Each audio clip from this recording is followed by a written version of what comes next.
Hello everyone, માદેવર to all. તમારું સ્વાગત છે મારી ચેનલ ગુજરાતી ઝાયકા હબમાં. આજે આ કડકડતી ઠંડીમાં ટમેટા છે આ સિઝનમાં ખૂબ જ સરસ મળે છે અને સસ્તા પણ મળે છે. તો જનરલી જે રીતે પણ ટમેટાનો ઉપયોગ થાય એ રીતે બધા લોકો કરી લે છે. તો હવે એમાંની જ એક રેસિપી છે આજે હું તમારા માટે લઈને આવી છું, ટમેટા સાબુદાણાના મુરખા.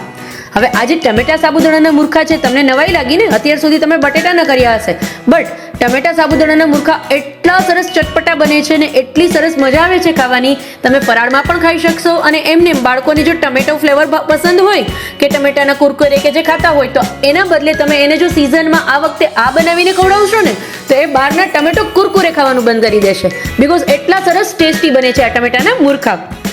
વિડીયોની ફૂલ લિંક ડિસ્ક્રિપ્શનમાં આપેલી છે, તો જરૂરથી ટ્રાય કરીએ આજ વખતે આ સિઝનમાં ટમેટા સાબુદાણાના મુરખા. સાથે સાથે મારી ચેનલને સબસ્ક્રાઇબ કરજો અને બેલ આઇકન પર ક્લિક કરજો એટલે મારા કોઈ પણ નવા વિડીયોની નોટિફિકેશન સૌથી પહેલા તમારા સુધી પહોંચે.